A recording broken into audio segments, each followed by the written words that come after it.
She was the iconic voice of an age and the face of American childhood fantasy films that endeared themselves to audiences across the country. The public saw Doris Day as the embodiment of happiness. She was perpetually radiant, flawless, and unapproachable. Hers, however, had darker undertones than anybody could have predicted, as do all brilliant pictures. Even though she has been dead for 6 years, whispers of long-buried secrets, betrayal, and heartache continue to circulate. How was it that the woman who provided joy to many lives could keep her pain hidden from view? What kept her from returning to the Hollywood scene she once ruled in her latter years? What secrets did she keep hidden until the end of her life? Biography and professional start. Doris Marianne Kappelhoff came into this world in Cincinnati, Ohio, on April 3, 1922. Doris Day went from humble origins to prominence with little to no publicity. William Joseph and Alma Sophia Kappelhoff were German immigrants, and their family was filled with music from a young age. William was a music teacher and choir master, while her mother took care of the house.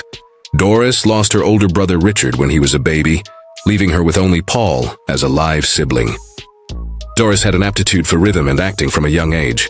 She became very dedicated to dancing, and she and Jerry Doherty even competed as a winning duo in dance contests across the nation. It appeared for a time that dancing would be her life's work.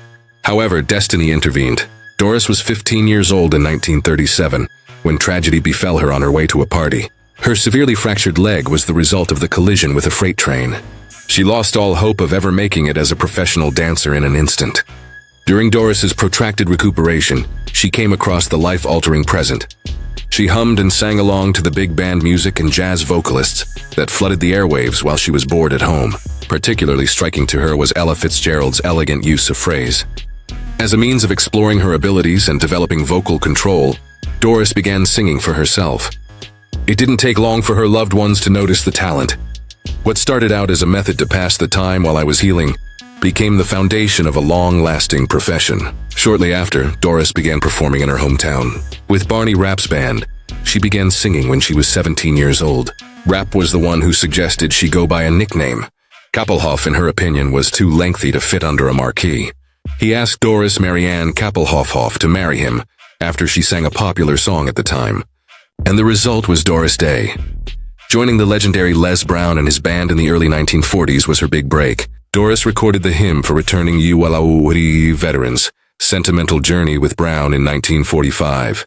It became an instant hit, catapulting her voice to stardom in the United States. Her subsequent hits, such My Dreams Are Getting Better All the Time, further established her as a leading female vocalist of the era. Doris had already issued hundreds of recordings by the